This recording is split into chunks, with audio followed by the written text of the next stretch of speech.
Who was here and heard the service this morning in there? Okay, so a good bit of us. Really good.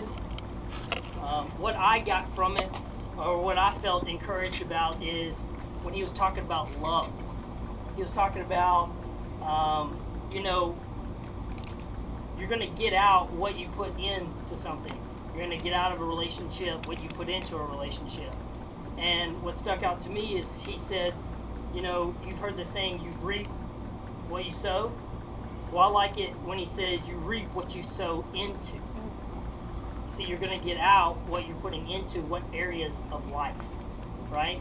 And that's what I wanted to talk about is let's focus on certain areas of our life to start sowing into, like certain areas, so you can start to improve in those areas.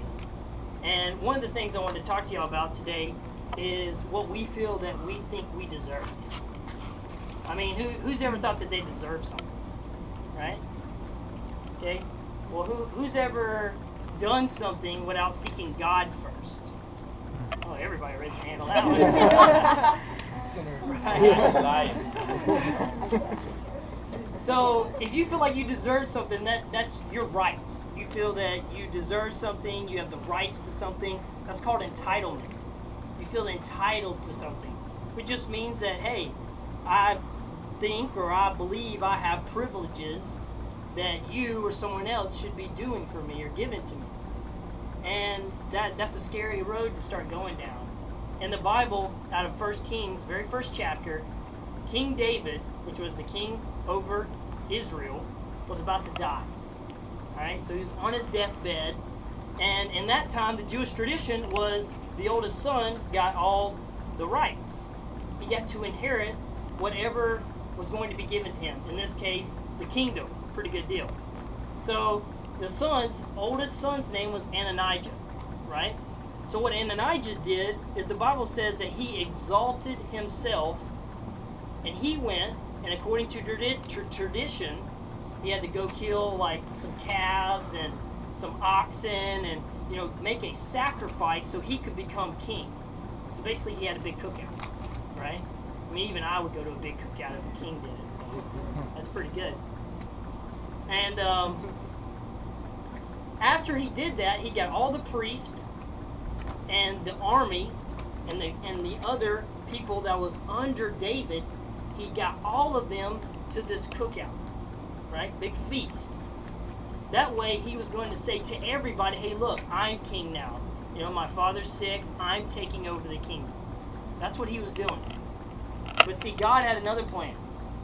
God had actually told King David that he wanted Solomon to be king. But see, Ananijah didn't want that. He's like, no, these are my rights. I deserve to be king because I'm the son, right? So he did all that, but what King David ended up doing was getting Nathan the prophet to go and actually anoint Solomon king. So now Solomon's king. Ananijah thought he was king by doing all these works according to the law at the time, but Solomon actually was anointed king. Okay? So Solomon now is king, and he sins after Ananijah. So Ananijah has to come before Solomon, who's now king, right? That's kind of awkward. Like, you think you're king, now you got to go stand in front of the real king. I would hate to be in that position. It's a bad day. Good last meal, you better eat good, And so he goes and stands in front of Solomon. And Solomon actually has mercy on him, and he says, you know what? I'm not going to kill you. I'm not going to harm you for you trying to steal my kingdom out from under me. You know what? Just go. You just go your way and leave.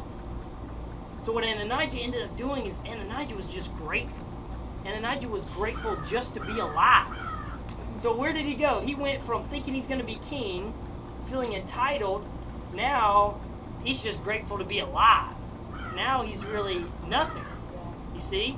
And what you get from that is we should be grateful in the eyes of God because God's plan is different than ours. Mm-hmm. You see, we think we know what we want and what we deserve.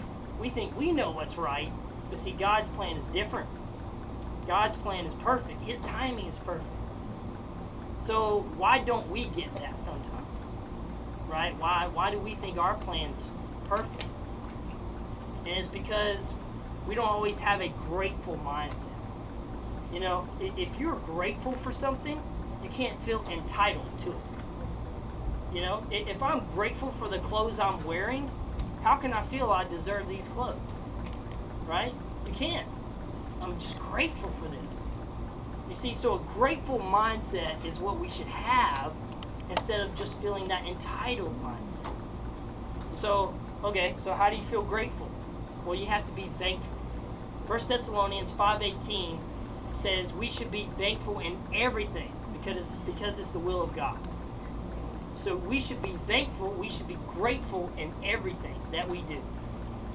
Because that's what's going to bring a gratitude, that's what's going to bring love, a heart of God into our lives, right? And you know, one way that I've found has really benefited me to be thankful is first thing I do when I wake up in the morning, I don't even get out of bed. Turn off my alarm clock, you know, you hit it wherever it is, and I'd say 10 things that I'm thankful for, right? Very beginning, just 10 things. Of course, it starts off, you know, like you're half awake, so I'm just like, I'm thankful for this pillow. Thankful for that lamp, you know, like, then you start getting into the real stuff that you think, I'm thankful to be alive, I'm thankful that I can get up, you know. And you see, immediately when I do that stuff, I wake up on the right side of the bed. How can you wake up on the wrong side of the bed if you're grateful just to be alive? See, boom, instantly, good day, already. You know, you've got that grateful mindset. You're appreciative of those things. And the other thing that I've learned is if you can give more than you get, you're going to feel grateful. If you give me a gift for my birthday, guess what I'm going to expect next year? Another gift, right? Yeah, we do. We expect things. It's so true. But you see, if you learn to give to other people, see, if I give everybody presents for their birthdays, I'm just going to feel grateful if I get something. So you can find areas in your life to give more than you receive. If you feel like people are pouring into your life and doing things for you, and you're not doing the same, that's how entitlement starts to creep in. You see? Because then you start to expect that. You start to think, well, I deserve that, you know? Mm-hmm. And it's so easy for us to fall into that trap. So if you can start to give out, just give away, do more stuff for other people instead of expecting it, that's how we're going to have that thankful mindset.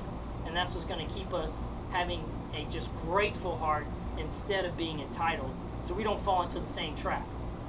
So the Bible teaches us amazing lessons. That's all I wanted to share.